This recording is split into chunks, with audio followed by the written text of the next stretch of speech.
লাও এবার ঠেলা সামলাও। মসজিদ খুঁড়ে মন্দির বার করার চেষ্টা করছে, এবার মন্দির থেকে শুধু কঙ্কাল বের হচ্ছে।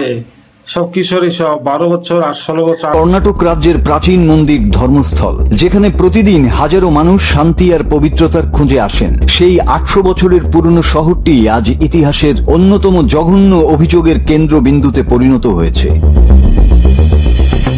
মন্দিরের একজন প্রাক্তন পরিচ্ছন্নতা কর্মীর ভয়ঙ্কর স্বীকারোক্তিতে কেঁপে উঠেছে গোটা ভারত। তিনি আদালতে শপথ করে জানিয়েছেন 1995 সাল থেকে 2014 সাল পর্যন্ত সময়কালে তাকে জোর করে শত শত মৃতদেহ কবর দিতে বাধ্য করা হতো।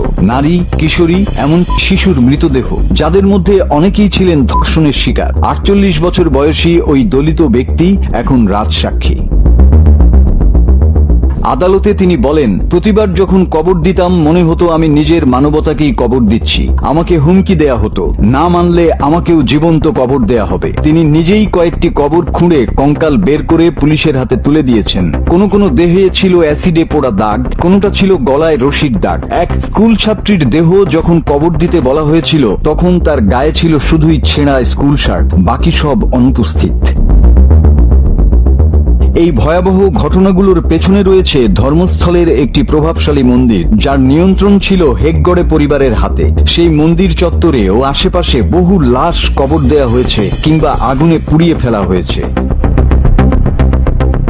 দেশ জুড়ে চাপের মুখে কর্ণাটক সরকার গঠন করেছে একটি বিশেষ তদন্ত দল। শুরু হয়েছে গণকবর শনাক্তকরণের কাজ। মাটি খোঁড়া হলেই বেরিয়ে আসবে চাপা দেয়া ইতিহাস। এই নির্যাতনের শিকার মানুষদের পরিবার এখনো খুঁজছেন প্রিয়জনের কঙ্কাল। মন্দির কর্তৃপক্ষ বলেছে তারা চায় সুষ্ঠু তদন্ত, কিন্তু এটাই প্রথম নয়। 2012 সালেও একই মন্দিরকে ঘিরে উঠেছিল ধর্ষণ হত্যার অভিযোগ। সেই মামলার রায় আজও আসেনি। মানবাধিকার কর্মী এস বালান বলেন, এটি কোনো কল্পকাহিনী নয়, এটা স্বাধীন ভারতের এক নীরব গণকবরের ইতিহাস।